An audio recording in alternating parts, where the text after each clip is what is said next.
quote from some Brazilians I know. They're activists and work in the northeast of Brazil, and so it's not a very good translation because it's mine. Health is both a right and a service. They're contradictory elements of our reality, and things which are constituted institutionally, because health as a right is in the Brazilian constitution, is then denied by the daily practice of implementing health policies. So this is a bunch of Brazilians who've been struggling with this contradiction that I want to talk about for 30 years. I mean, Brazil has a very long history of this and of trying to build health as a right into their politics and all the kind of fight back there's been. So it's that issue, is health a right or is a commodity, and how does that work itself out, that I want to talk about. So, from what we were, let me just start with where we were discussing it, which is that the thing about health and inequality is that social class and health are really, really tightly interrelated. This is this is an update of quite a famous piece of analysis, which was originally in something called the Black Report. And what it shows is that life expectancy, and very particularly life expectancy for men, is very, very structured by what you do, by your job. And one of the most striking things that's happened over the last 40 years in Britain is that those inequalities have got much worse. That mortality has declined continually. I mean, it's done well in terms of overall mortality. But relative mortality, can you see what I'm, sorry, I know I'm between you and this thing. Relative mortality's got very substantially worse. So that this is originally 1931, when the differences between social classes were relatively small. And as healthcare's got better, and as the conditions of life of the better off have got better, the overall mortality's fallen, but the differences have widened despite decent socialised healthcare. It would have been a lot worse if we hadn't had it. So this interconnection between health and social class is really, really tight. And it's something which has always concerned activists. And it's very hard to kick. And a lot of it's not about healthcare, of course. It's about the other conditions of work and life. The other thing I wanted to say, and we've already started talking about it, is healthcare relies enormously on unpaid care in the home. And within the health service, and this is as true in the NHS as anywhere else, the medical hierarchies really reflect what we were just talking about, which is the gender perception of care. That care is perceived as, I don't know, what would you say, as a sort of a secondary activity, as something what somebody said about not worth paying much for. And nursing, which is traditionally a female activity, has really struggled to become more than a sort of auxiliary profession to medicine. Despite the fact that, for example, in Tanzania, where I spend a lot of my time, almost all of healthcare is done by women. There are very few doctors. Sometimes in a whole district there'll be only one doctor. You rely entirely on nursing, but it still has this auxiliary, lower paid, bad working conditions situation. Whereas medicine has always been structured as scientific, you don't touch people much, it's not about caring. And nursing auxiliaries in Britain increasingly, and also predominantly female of course, who do basic care tasks, the dirtier work, cleaning up, are particularly badly paid and so on, and are usually female. And social care, which I'm going to say a little bit more about in a minute, is really low paid and undervalued. So we're undervaluing care across our whole society, and it affects the way in which our healthcare is structured. And the other thing which I've also said I want to make sense of is that we've always relied in the UK on migrant workers, doctors, nurses, auxiliaries, cleaners. They've all historically been migrants. It's been true of migrant doctors right from the start. Some of our specialisms in the NHS were built up by migrant doctors coming from South Asia, facing discrimination, and interestingly, geriatrics was really built up by South Asian doctors because they couldn't get into the high-paid professions. So they ended up very successfully building up a very important profession, which is geriatrics. And migrant doctors and nurses from Africa, of course, are very important in staffing the NHS. And migrant nurses are particularly important in staffing social care, notably professional nurses coming over here and working as nursing auxiliaries for very, very low pay. So we've got a very heavily structured class-structured health service, which nevertheless has a lot to be said for it. So the thing I want to talk about, and really I want to just sort of do a summary of this as an issue, this commodification and resistance, and then talk about it really, because that's the point. These go back to the Brazilians a minute, you know, a right or a commodity.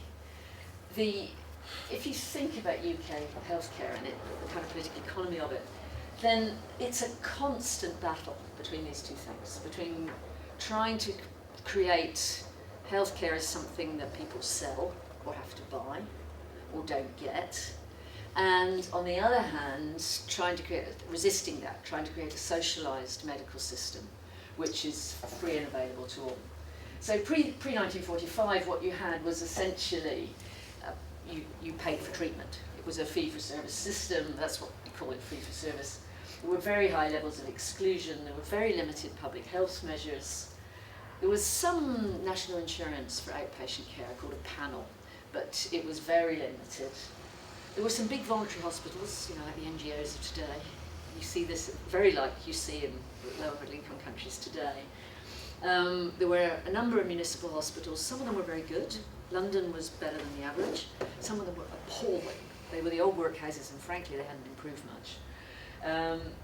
Trade union funds and mutual schemes tried to do something about this. There were some hospital funds. My grandfather used to pay a penny a week in the 20s into a hospital fund for his kids, including my mum. Very high reliance on unpaid care, of course. So you had this mixture. There was you had commodified medical care, in other words, just as you all defined it, you know, something you have to pay for. Some charitable provision, and this is a quote from a historian who I worked with at the Open University. He's died now. Medical care before the war depended upon a primitively unstable mixture of class prejudice, commercial self-interest, professional altruism, vested interests, and demarcation disputes. It was a mess. And then you had the first major turning point. And this was the first major real decommodification. This really was the creation of a socialised system. It's a long way from perfect, but it was a socialisation process. 1945, I'd love to talk about how you see this. I really love to hear what you think.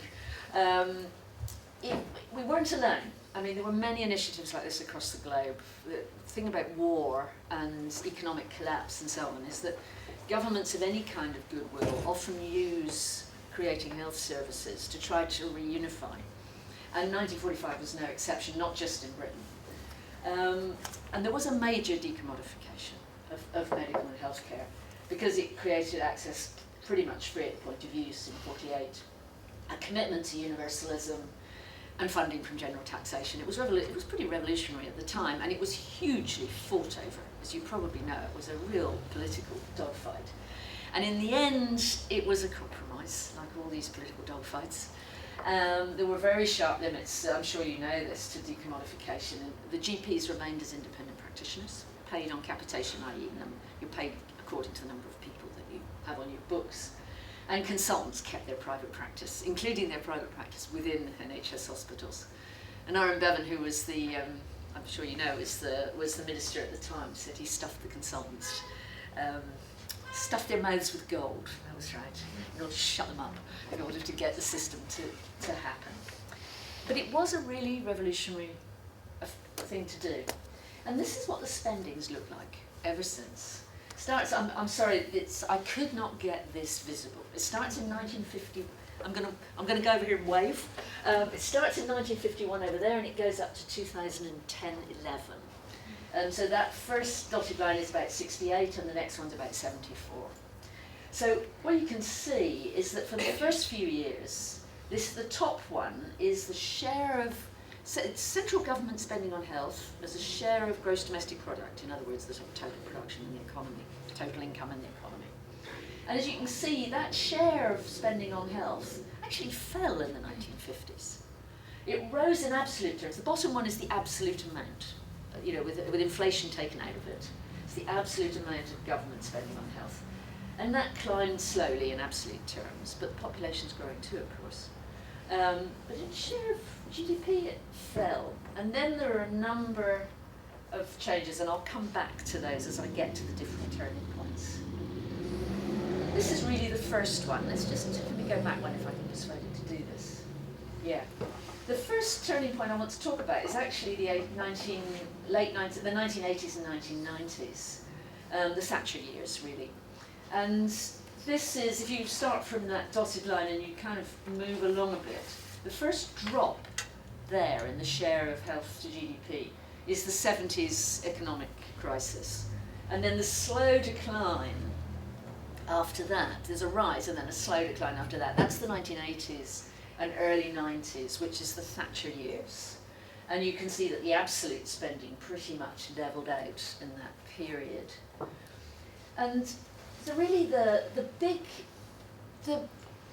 from 1950 to the late 80s, really, there was a kind of consensus that the NHS pretty much continued much as it was. There were some commodification changes. The big one was prescription charges, of course. But a lot of other proposals for charges never happened. They were always fought off. So really the big change came in the late 1980s and 1990s. It was clever from the point of view of capitalists. So what they were trying to do was they were setting up a framework for commodification. In other words, creating something that could be sold within the system itself. And that's the big internal market reforms of the 1990s. So the thing I suppose I wanted to say about this is that recommodification of, turning this system, which was based initially on giving people budgets and letting them get on with it, turning it back into something you can sell was a process. You don't do it one moment. You create these things that can later be sold. So what was being done was the creation of an internal buying and selling system, this famous purchaser-provider split. You set up buyers and you set up sellers within a public system. And then obviously later on you can sell those items to anybody. You can buy them from anybody, that's the idea.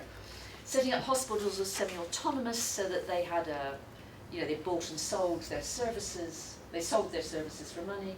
Experiments with GPs buying services associated with that financial squeeze, which was basically creating a situation where you had expanding waiting lists and a crisis in the system. And this was also the period when social care became privatised, so that most nursing homes and care homes became private sector. Previously they weren't. Most of them were local government. So this is what the spending looks like. This is the growth rates of health spending, and we can always look at this in more detail after this. I'll just leave, we can come back to it. But the period you can see the dates on this one, happily. The period, if you look at it from about 1978 all the way through to the mid-90s, is very, very low growth rates. And remember, the population's growing. So a low growth rate overall means less per person. So it's a real squeeze. And you can see it's really low. The average for the whole period is about 4% a year, which is probably about what it takes to keep up with population growth plus rising need or whatever. Of that whole period in the late 70s, the whole of the 80s and the early 90s, there was really a big fiscal squeeze, so that the health service was essentially deteriorating.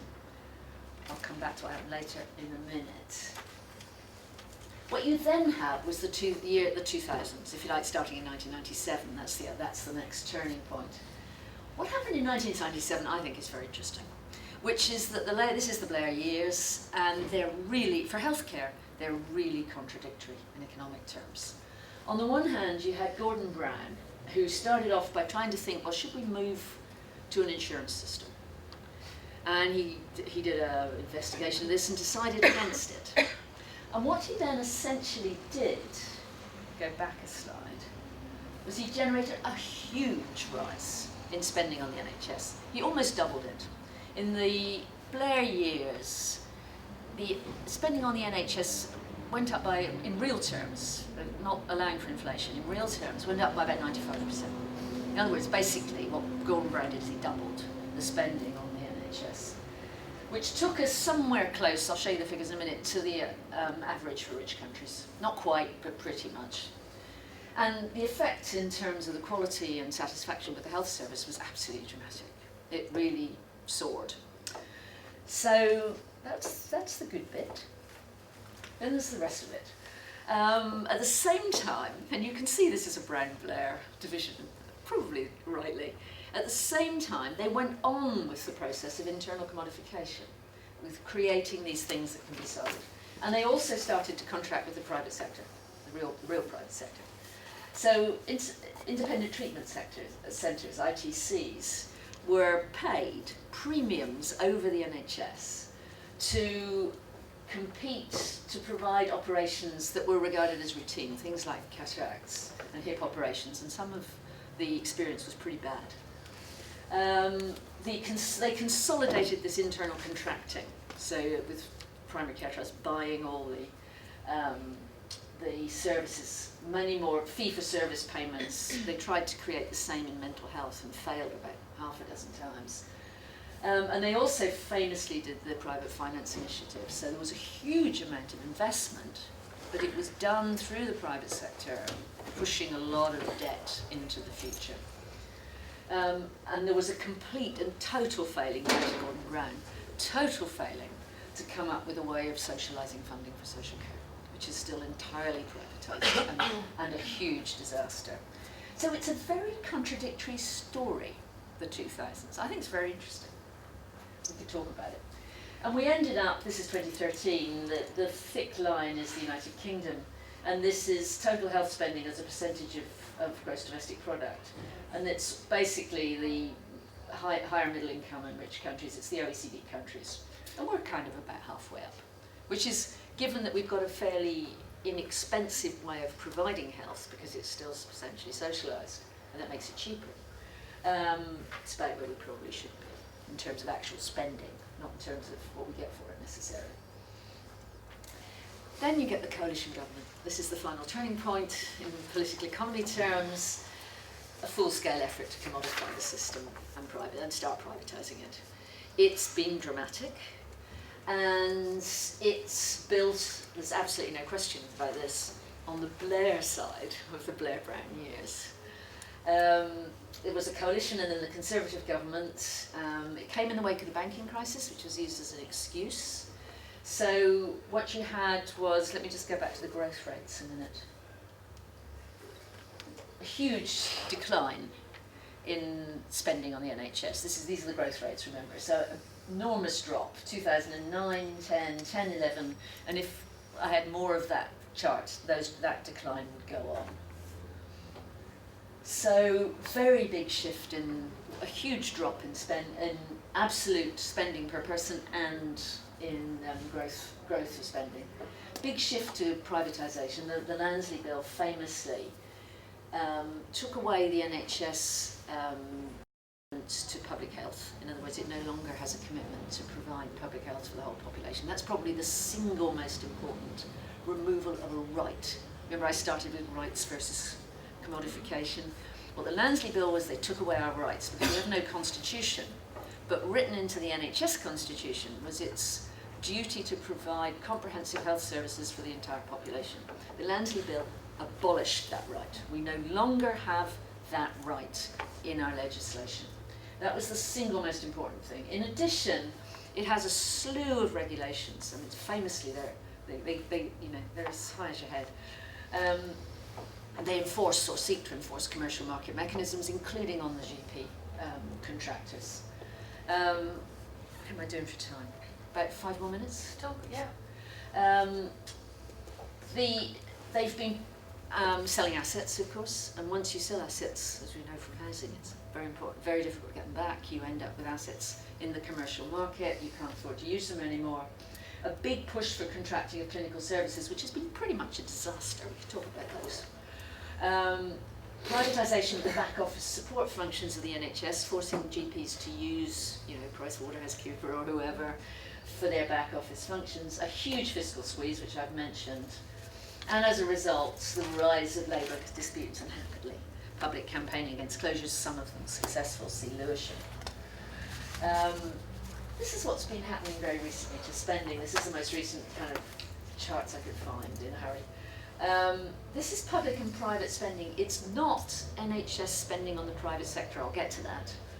It's public spending, which you can see levels off, after 2010.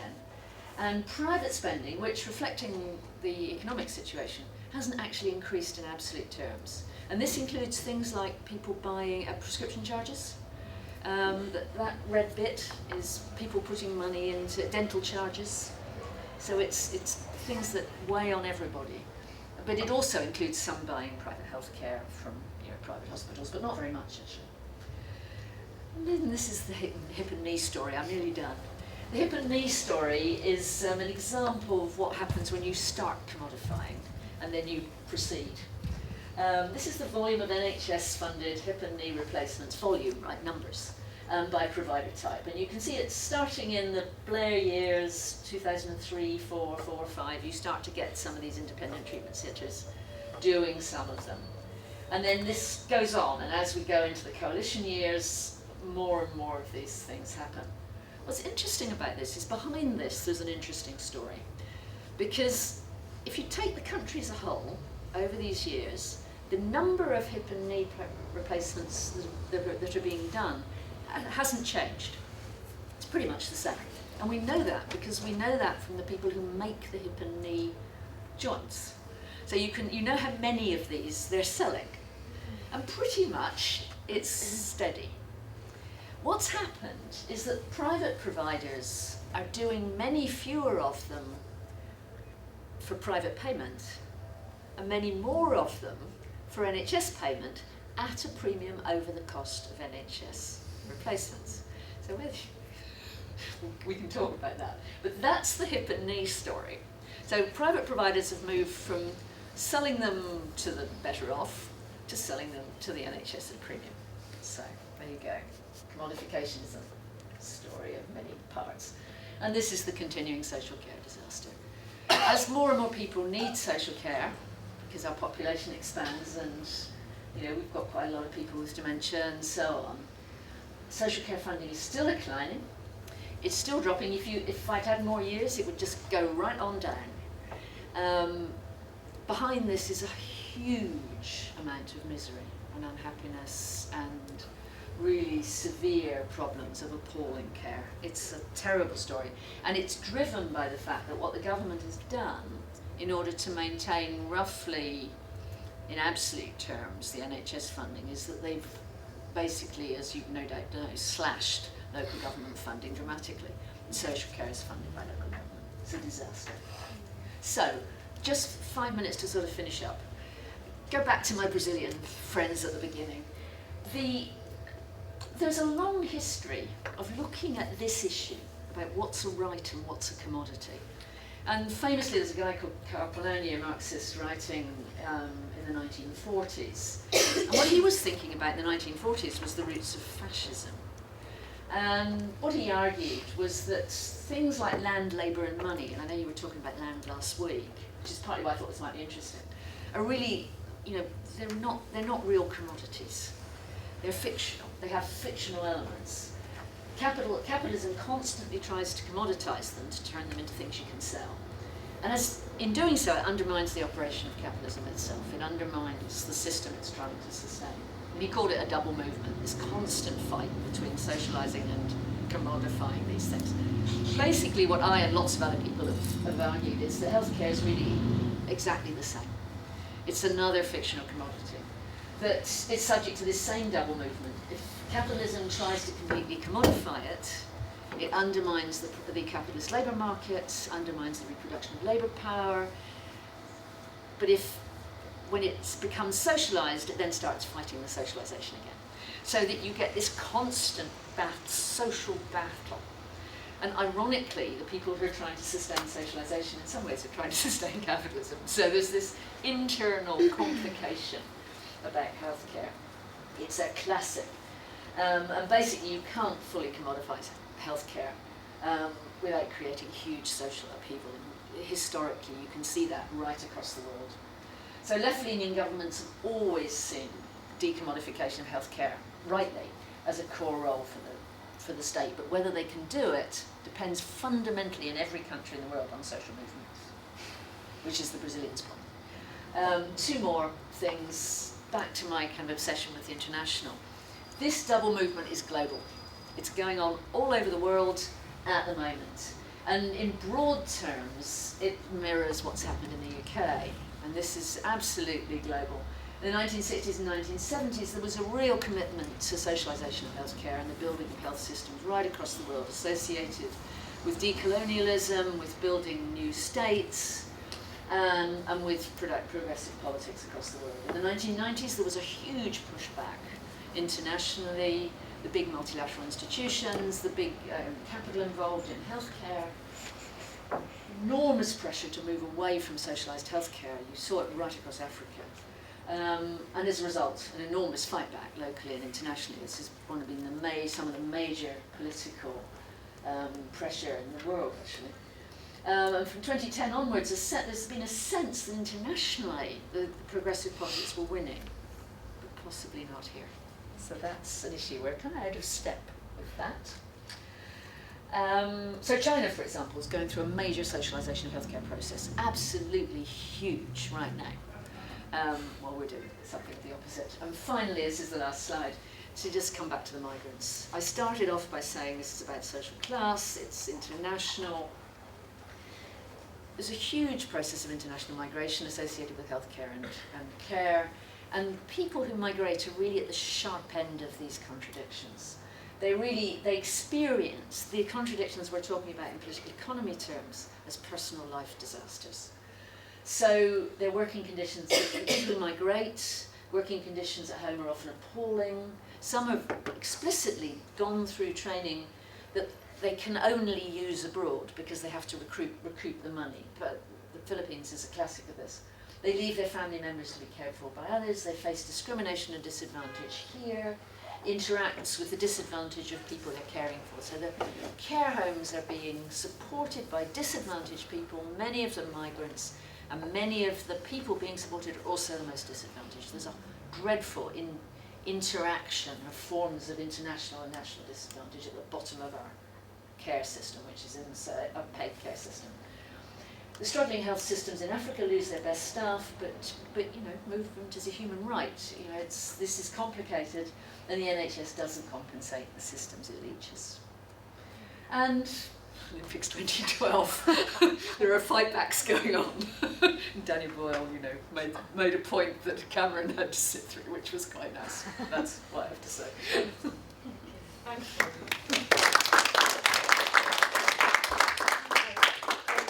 We've got about 20 minutes until lunch. We could ask questions to have a bit of discussion around this. Can I sit down? Yeah. Would you like some water, Maureen? No, no. He wants me to hang on to the mic. Thank you. Do you want me to pass the mic round and people? Do you want me to pass the mic round when people are talking? You can point it towards them, that would help. I'll try. Go for it, guys.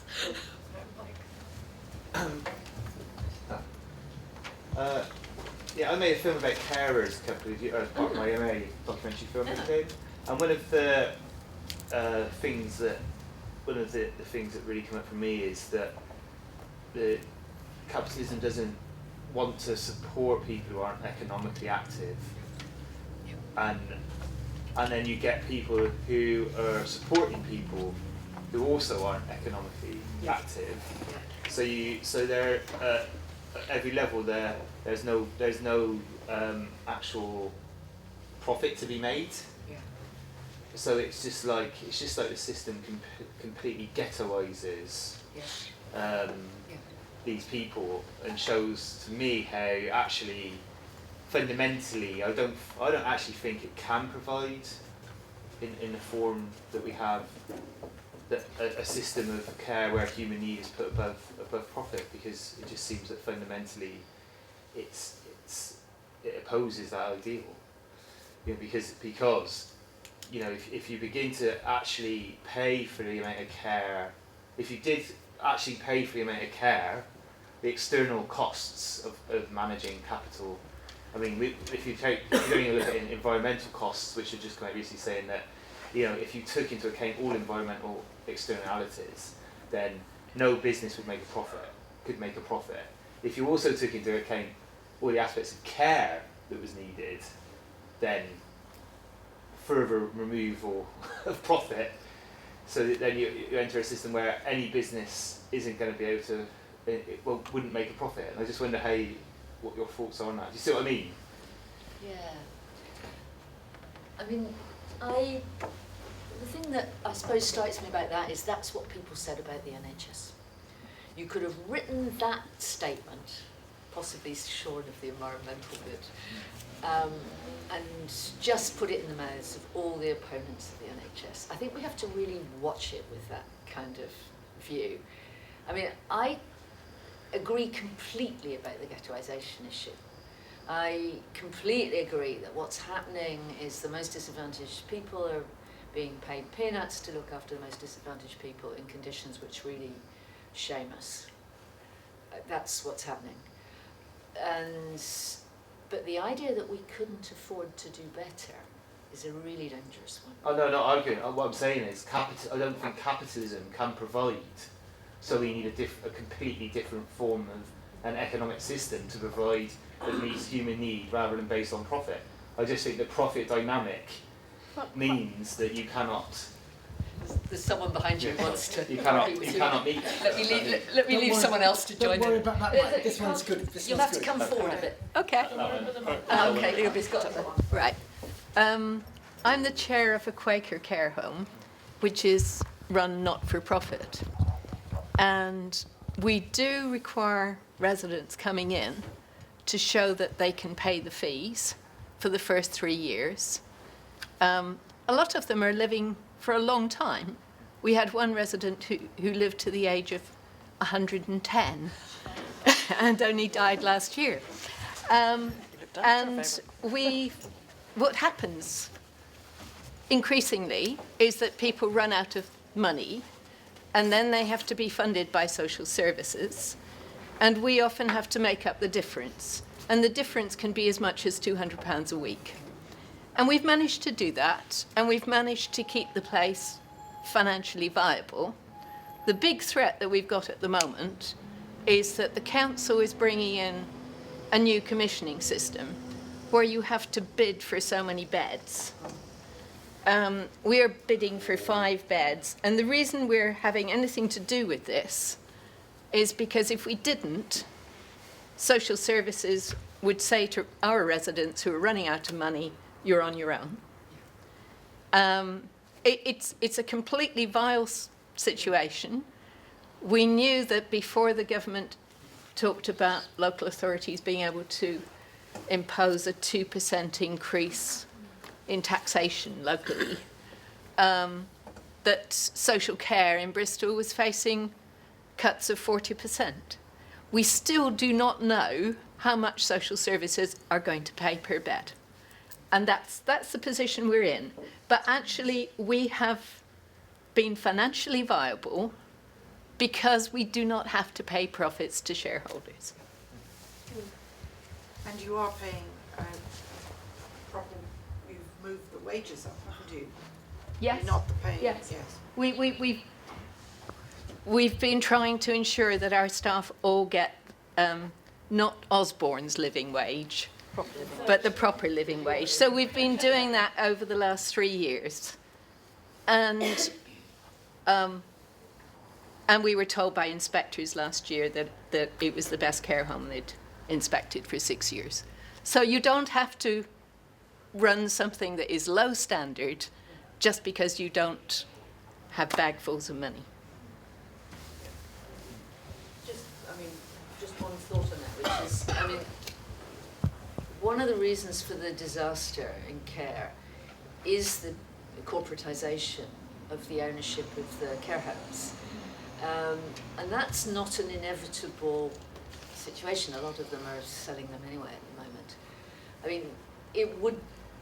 I suppose what I'm trying to say is it's not that it can be perfect under capitalism, but if you don't fight for something better, you don't, and fund it and make it happen, people then don't, this is just my view of this, don't believe things can get better. Do you see what I mean? The idea that it isn't possible to do anything is dangerous, I think, because in fact, huge amounts of improvement are possible. But they do involve fighting for them. Anyway.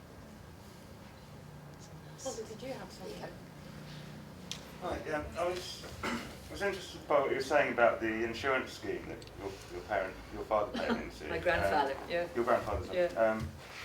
It reminded me of a book by Colin Ward, I think it's called Social Welfare, The Path We Failed to Take or something. Okay. And he was writing in the 90s, and he was quite ambivalent about the creation of the NHS because it had sort of snuffed out this sort of grassroots, trade union based and mutual society based healthcare.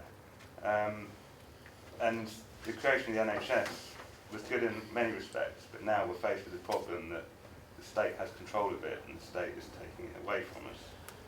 So I just wondered what your thoughts were on that and whether you knew any other countries that had taken a different path to the UK. Are there any differences? I'm not an expert on some of this, but I do think that's a contradiction that you know all welfare states struggle with, is that to the extent that the government takes it over, it gets much better funded, but you get less levers to sustain social control and local control and a sense of what's happening. There was a kind of group, I don't know if anybody's old enough to remember it, called a whole bunch of sort of activism called In and Against the State.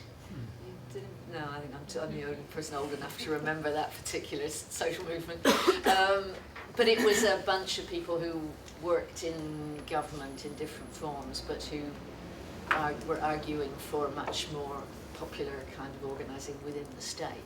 And in some ways that fight recurs. I mean, I think the trade union mutual patchwork was a nightmare. My grandfather, my mum remembers that he paid a penny a week into this, and it was just for the kids and just in crises. And it was very limited in what it could provide. And you know, in the 30s, the better systems, which included the London, quite a lot of inner London, were the municipal ones, which were already in a sense state, where you know London municipal governments had really built up some quite decent healthcare hospital provision alongside the voluntary hospitals. One of the big fights over the NHS was what to do with the big teaching hospitals, and in a sense that's now, I mean they still have activist networks, of course, like Great Ormond Street. That was why I picked that book. Great Ormond Street is still a source of activism and social support. But I think it's a contradiction that's very hard. I mean, it's very hard to square that one. It's complicated. Maureen, could we leap forward and talk a little bit about perhaps the trade-in services deal? I got this huge voice. I think you can probably pick it up. Can you? This is a good mic. Yeah. No, it's okay. You can keep that one. So, Okay. yes, hang on to it, Maureen, please. Yeah. Yes. So that we've got TTIP and trade-in services both leaning down as a possibility that you know. Yes. Personally, it gives me nightmares. Yep, Yeah, and absolutely. wakes me up sweating at night. I wonder what your opinion is about.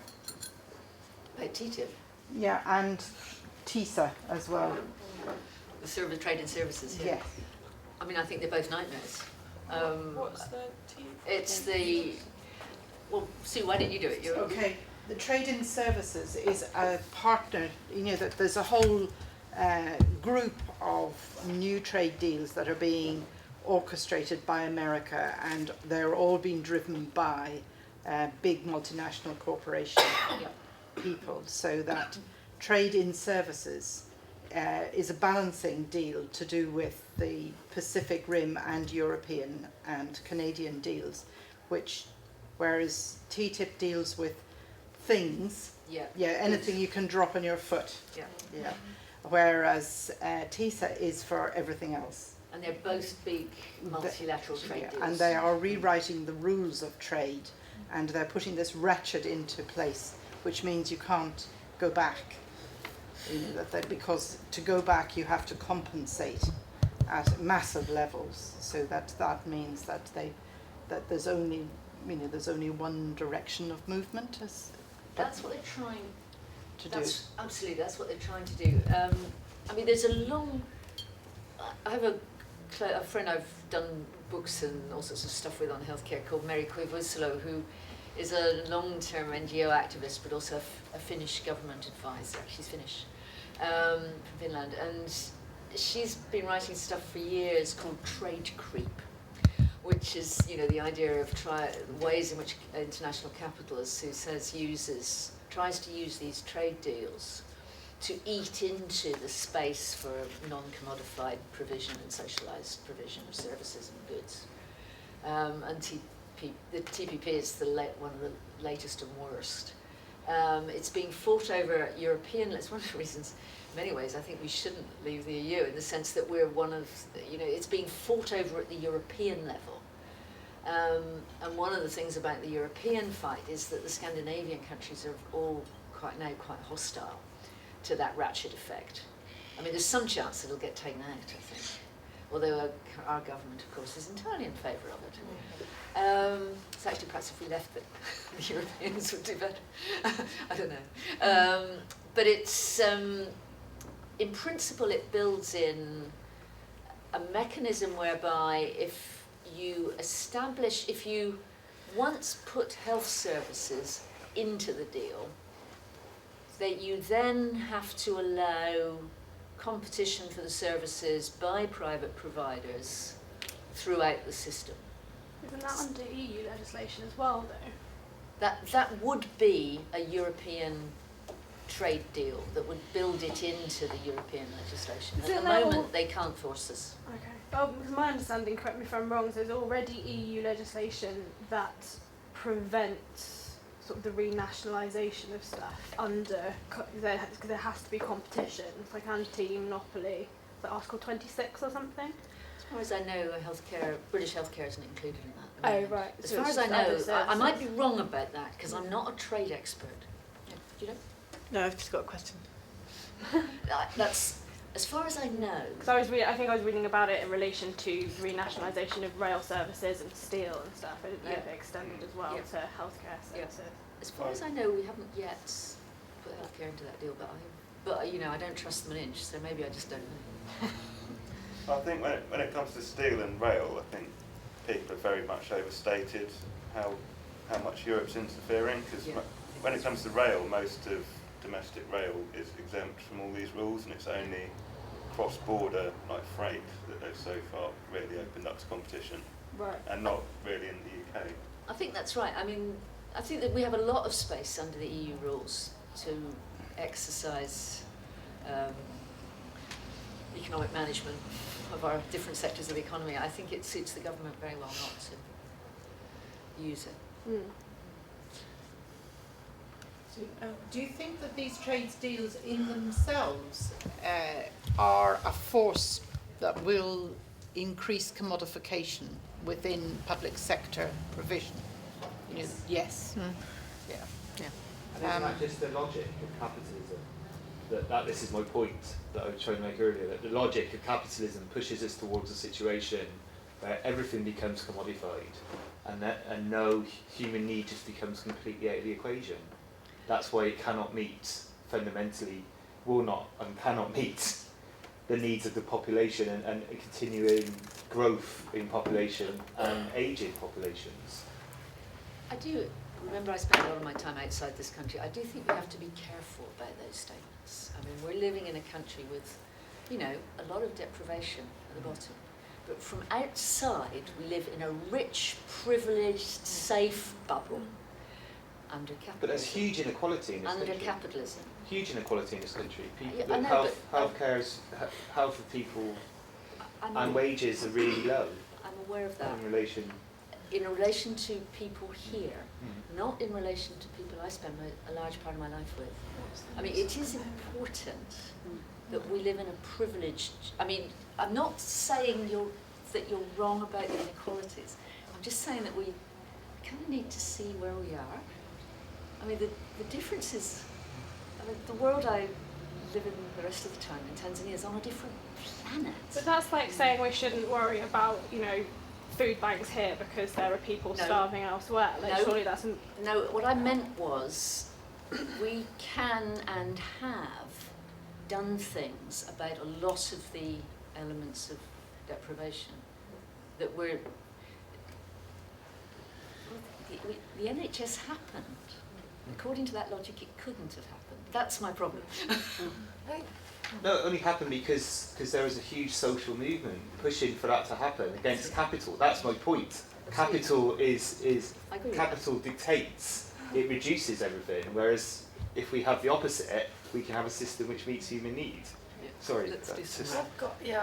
I think the argument is not saying that we're in a better situation than say, I'm quite loud, I think, can you hear me? All right? Can you hear? It's fine, yeah. Capitalism, I think the argument is not that we're relatively better off and therefore we shouldn't complain. That's not the argument I think that's being made. I think the argument that's being made is that we are in a capitalist system and we're still funding social care to some extent, not well. And the question is, well, why does that happen? And this is where that double movement is so important, because it's a contradiction. Whilst, yes, there are pressures to commodify, but there's also a need by capitalism to allow social reproduction to occur. So an example of this is China. No one can deny that China is a capitalist economy and that it's driven, it's desperately trying to be competitive on a global scale through manufacturing in the main, right?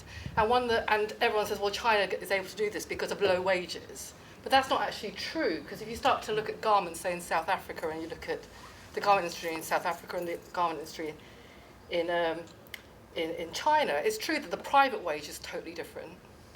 But that is, capital is able to get cheap labour. But the state, without social movements, because they don't exist in China in the same way, without social movements, the state does come in to provide and expand provision for social reproduction, because it's in the interest of capitalism itself. So there's that tension always happening. And the question is, how bad can it get before it has to be rescued, in a sense, right? So this is, yeah. Sorry. So yeah, it's within the interest of capitalism to provide, because you need to maintain the workforce. To get someone to provide. Yeah, to get someone to provide. But also, fundamentally, you can't provide healthcare services under principles of neoclassical economics, because the conditions don't hold. Yeah. They don't have perfect information, Yeah. don't have perfect competition. Yeah. There is obviously a hell of a lot of externality. Yeah. So that's why it's like loggerheads, because it needs it but also can't provide it. So you can see the swing, like back and forth in the way in which health provisions is.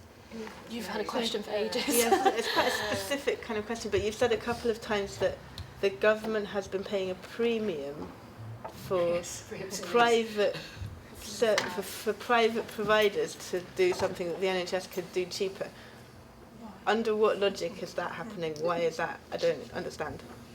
Isn't that a good question? I mean, what happened, I think? I mean, what you just said is right. Obviously, it's too expensive to provide healthcare on a capitalist basis. It can't be done. See the United States.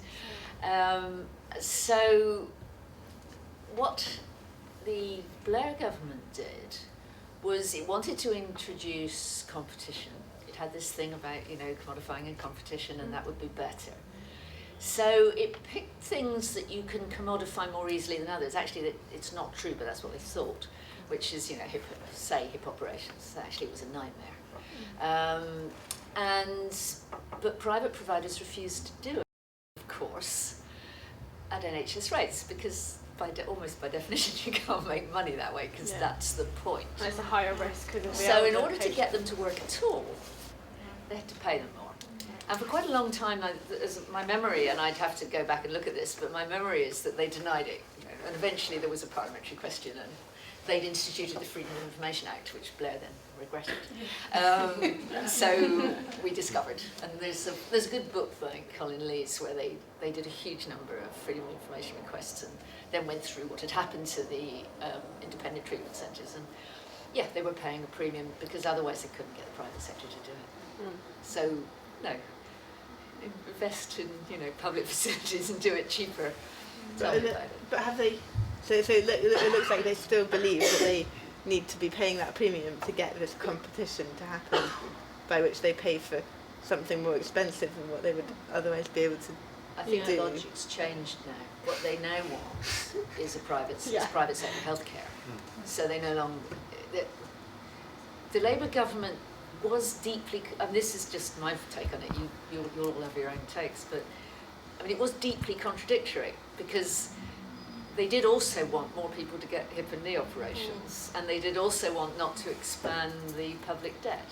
So they got kind of caught in the middle of some of this stuff, but they were constantly comparing. You know, it was competition with the public sector. The game we're in now is that, you know, the government wants a private health sector. Do they believe that that's going to be cheaper, or do they just believe Or do that they that's just going believe to that- No, it's just not their responsibility Something anymore. like 50, I'll stop, something like 50 Conservative MPs have private sector healthcare ownership. Yeah, it's conflicts of interest. Right. It is lunchtime, however, there are 3 questions that have been burning for a while, I think. Do you mind if we just sort of Just take do them. those 3 in one go and then Go for you it. come back? And actually we've got something quite, we can continue this discussion after lunch, because the activity today is for you to design your health, you know, the non-neoliberal health system. Health and social care Health and social care And system. social care. So there's loads more opportunities to debate, discuss this, and people will be around. And I'm going to be stuck with being Chancellor. Which is going to Yeah, so you'll have to pitch this to our Chancellor. I had my arm twisted to do this. So you had a question, and Abdi also, and Hillary, so if we just pick them What do you think about opening up the NHS to charitable or not-for-profit providers, and sort of, do you think there's the beneficial impact of competition amongst those type of providers versus a purely state-provided NHS? I guess particularly in sort of social care rather than and sort of care rather than You mentioned neo-colonialism, and you spent some time in Tanzania and possibly the rest of Africa are the same. Is it?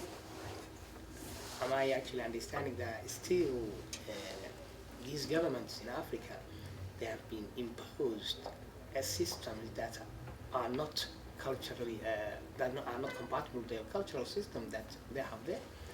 And how could that have been tackled? Do you mean, can I just clarify that? Do you mean that the healthcare system Yeah. locally is not compatible with people's culture? Yeah. Hillary.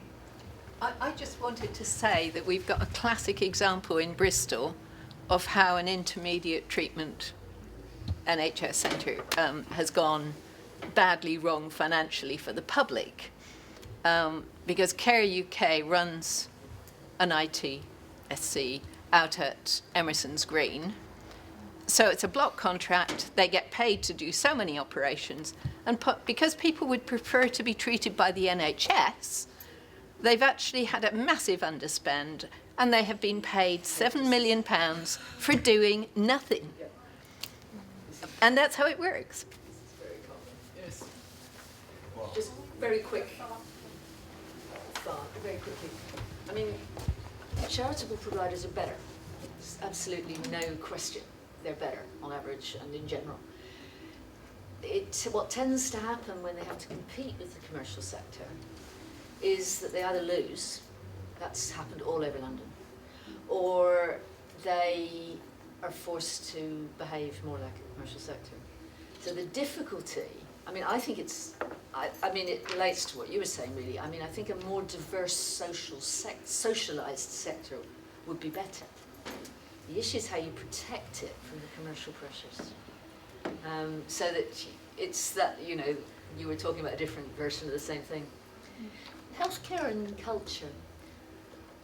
My experience, I've done an awful lot of interviewing of people about how they feel about the healthcare system in East Africa.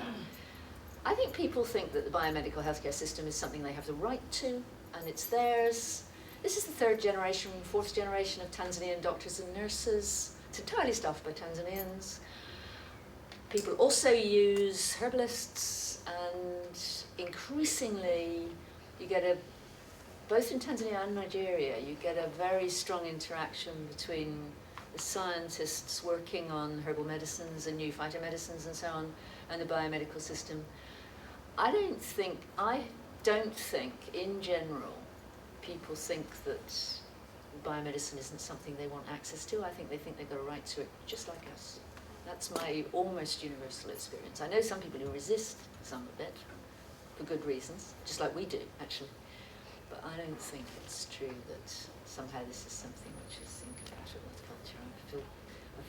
I've come to feel quite strongly about that one. It's, of course, that's my opinion, you asked it. Yeah, the number of international treatment care disasters is huge. They have been appalling, both from low quality, from poor follow-up, from being paid to do nothing, from you could go from closing. I mean, the worst cases recently are just closing down on people, so that you start, for example, providing primary care, as in Camden, and then you decide it isn't profitable, so you walk away, leaving huge numbers of people with no GP, and losing long-term, well-established GP practices that people have relied on for generations. They've been a disaster.